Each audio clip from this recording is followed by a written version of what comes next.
Ok, donc bonjour à tous. Alors ici, je vais un peu passer en revue avec vous le début de la première leçon, donc de la partie application industrielle du cours de chimie générale.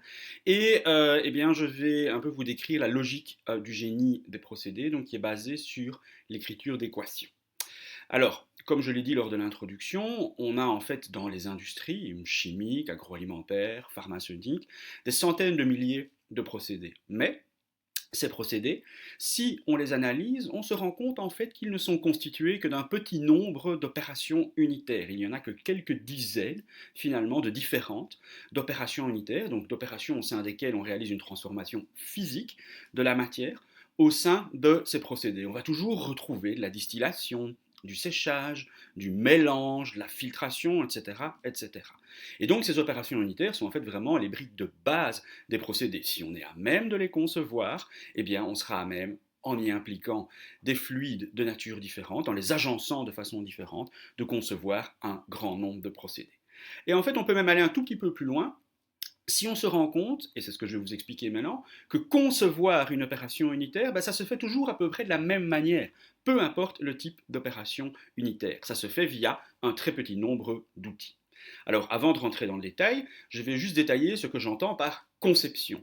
Concevoir une opération unitaire, c'est en fait déterminer les paramètres inconnus de cette opération en fonction de son cahier des charges. Alors par paramètres, je parle de façon tout à fait générale. J'entends les dimensions d'une opération, j'entends les dimensions d'un appareil, mais je vais aussi entendre les matériaux dans lesquels cet appareil est construit, ou par exemple un débit de matière entrant dans un appareil. Donc paramètre est vraiment à prendre au sens large.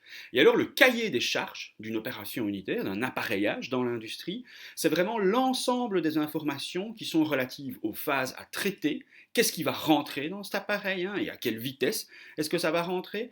Les informations relatives aux performances attendues, par exemple, si on veut concevoir une station d'épuration d'une eau usée, eh bien, on va spécifier dans un cahier des charges quelle doit être la composition de l'eau usée. On va spécifier un certain nombre de réglementations relatives à la composition de l'eau usée quittant l'appareillage. Et finalement, dans un cahier des charges, on va retrouver également des contraintes à respecter, économiques, environnementales, envers les matériaux à utiliser. Alors plutôt que d'utiliser le terme conception d'une opération unitaire, d'un appareillage de l'industrie chimique, on va souvent utiliser le terme dimensionnement. Alors comment est-ce qu'on conçoit une opération unitaire? Comment est-ce qu'on conçoit un appareillage au sein duquel une transformation physique de la matière est réalisée? Eh bien la première étape, et c'est celle que l'on va considérer dans le cadre du cours, c'est d'établir des équations qui décrivent l'opération, donc qui décrivent physiquement ce qui se passe dans l'opération.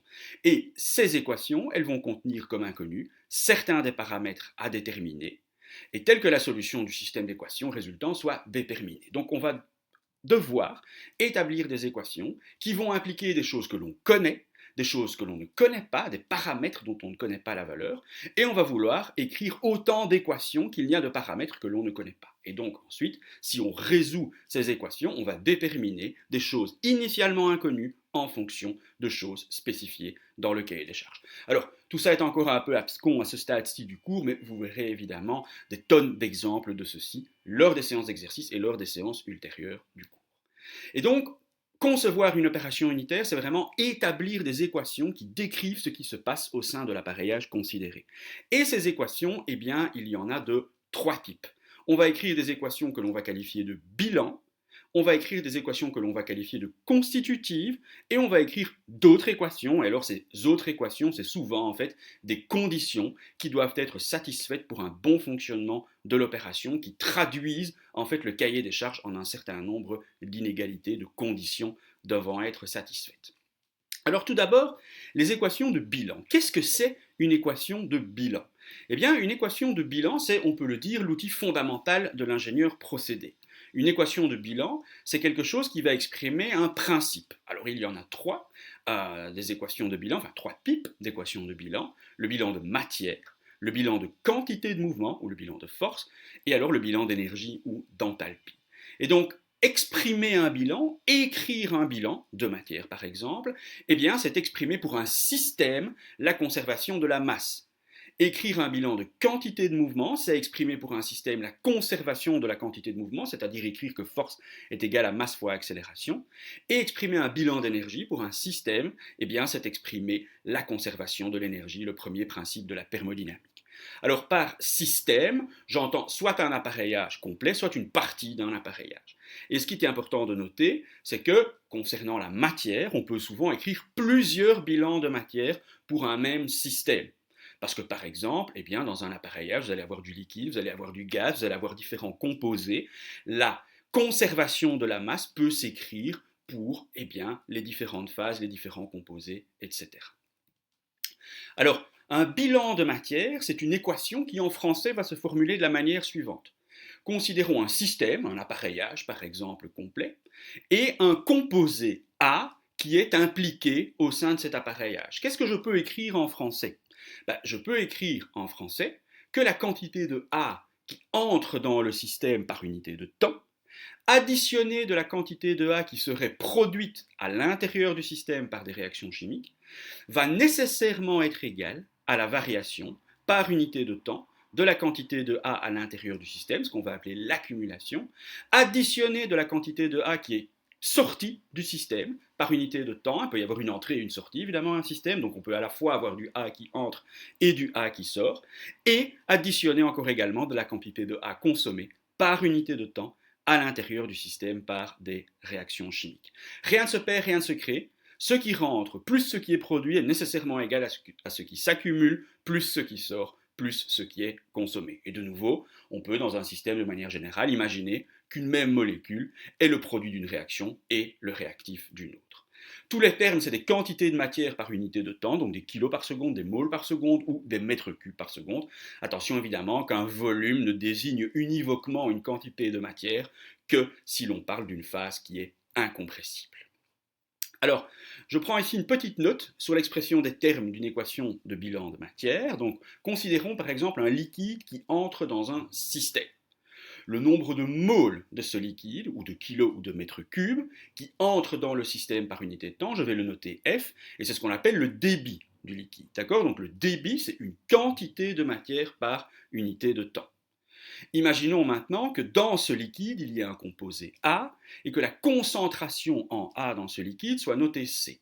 Donc C, c'est une quantité de A par quantité de liquide. Donc les unités de C peuvent être variées. C'est le nombre de moles de A par mole de liquide, le nombre de kilos de A par mètre cube de liquide, etc. etc. Comment est-ce que j'exprime maintenant le nombre de moles ou de kilos ou de mètres cubes, ou de manière plus générale, la quantité de A qui rentre dans le système avec le liquide par unité de temps? Eh bien, c'est le produit de F et de C. D'accord? F est la quantité de liquide rentrant dans le système par unité de temps, et A est la quantité de A par quantité du liquide. Le produit des deux donne bien une quantité de A entrant dans le système par unité de temps.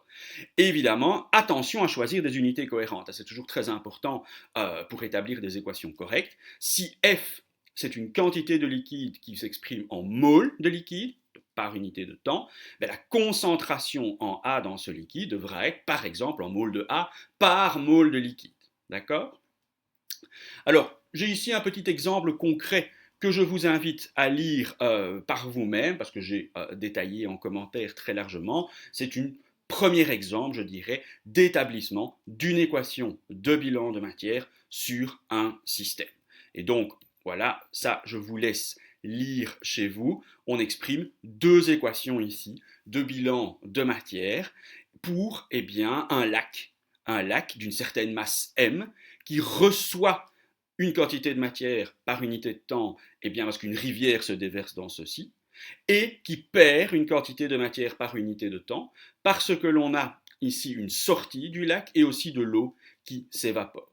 Et donc on écrit deux bilans. Pourquoi? Parce que dans la matière entrant dans le lac par unité de temps, et aussi dans la matière le quittant, on suppose qu'il y a un certain polluant qui va en plus être dégradé dans le lac. Et donc, sur base de ce qui est écrit en commentaire, vous pourrez bien comprendre la formulation, et sur base de ce que j'ai dit au slide précédent, la formulation eh bien, des deux équations. Alors, quand on va vouloir dimensionner une opération unitaire, on va toujours eh bien, exprimer des équations. Et on va commencer par exprimer des équations de bilan. Le fait est que, sauf en de rares exceptions, l'expression des équations de bilan ne permet pas de solutionner un problème de conception d'une opération unitaire. On n'écrit pas assez d'équations que pour déterminer des paramètres inconnus en fonction de ce qui est donné dans le cahier des charges. Et donc on va compléter les équations de bilan par ce qu'on va appeler des équations constitutives qui décrivent le jeu de restructuration de la matière au sein du système considéré. Et donc ça, c'est vraiment le deuxième type d'équation que l'on va écrire. Alors les équations constitutives, en fait, c'est quelque chose que vous connaissez déjà, hein, vous l'avez déjà vu, ce concept sans nécessairement avoir le même nom dans le cadre du cours de chimie générale et de physique générale. Les équations constitutives, il y en a de trois types. D'abord, il va y avoir les équations qui décrivent un équilibre thermodynamique. Un équilibre thermodynamique qui peut traduire l'équilibre d'une réaction chimique, ce qu'on ne va pas rencontrer dans cette partie-ci du cours, parce que je ne vais pas me focaliser sur des appareillages au sein desquels des réactions se déroulent. On ne va se focaliser que sur des opérations unitaires, des opérations au sein desquelles on transforme physiquement la matière. Mais en termes d'équations qui décrivent un équilibre thermodynamique, il y a un deuxième type qui, lui, va nous intéresser, c'est les équations qui décrivent un équilibre entre phases. Alors, ces équations qui décrivent un équilibre entre phases. Vous en avez déjà vu des exemples lors de la partie du cours de Philippe Bogaerts, parce qu'on parle des équations de Henry, les équations de Raoult, de Van 't Hoff, de Clapeyron, etc., etc. Ce sont des équations qui décrivent un équilibre thermodynamique entre un liquide et un gaz, par exemple.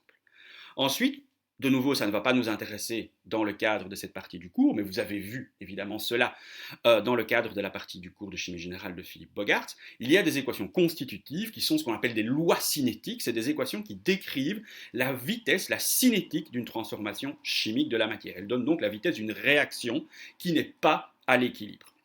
D'accord ? Ça, de nouveau, comme je viens de le dire, ce n'est pas rencontré dans cette partie du cours. Et puis, finalement, on va écrire des équations qui décrivent la cinétique d'une transformation physique de la matière. Et donc ça, en fait, on peut dire que c'est tout le reste. Ça décrit un phénomène, c'est des équations qui décrivent un phénomène qui n'est pas à l'équilibre, d'accord, et qui n'est pas une réaction chimique. Donc, c'est un processus de transfert qui se déroule entre des phases qui ne sont pas à l'équilibre entre elles. Par exemple, un gaz est mis en contact avec un liquide, comme dans une tour d'ozonation pour désinfecter une eau en vue de la rendre potable. De l'ozone va être transféré de ce gaz vers ce liquide. Quand vous avez de l'eau qui percole au travers d'un milieu poreux, suite à des pluies qui ont ruisselé sur le sol, l'eau va percoler à travers le sol vers les nappes phréatiques. Là, de nouveau, c'est une transformation physique de la matière. C'est un phénomène qui n'est pas à l'équilibre et qui n'est pas une réaction chimique. Et quand vous mélangez un fluide, si vous prenez votre petite cuillère le matin et que vous mélangez votre café, vous transférez de la quantité de mouvement dans ce fluide. Vous lui amenez de l'énergie qui est dissipée dans le fluide grâce à la viscosité, un concept sur lequel nous reviendrons ultérieurement. Et donc, voici pour le moment. Dans la suite de cette leçon, je m'intéresse en fait à des équations constitutives. Je vais présenter les équations constitutives qui vont être utiles dans le reste du cours. Il va y en avoir deux que l'on va utiliser qui décrivent un équilibre entre phases, la loi de Raoult et la loi de Henry. Je ne vous demande pas de vous focaliser là-dessus pour le moment, j'y reviendrai, et en plus vous les avez déjà vus avec Philippe Bogaerts. Et dans une seconde capsule, je vais vous parler d'équations constitutives qui décrivent une cinétique physique et qui vont nous être utiles dans le reste du cours. Je parlerai de la viscosité, mais également de la manière dont un fluide s'écoule au travers d'un milieu poreux.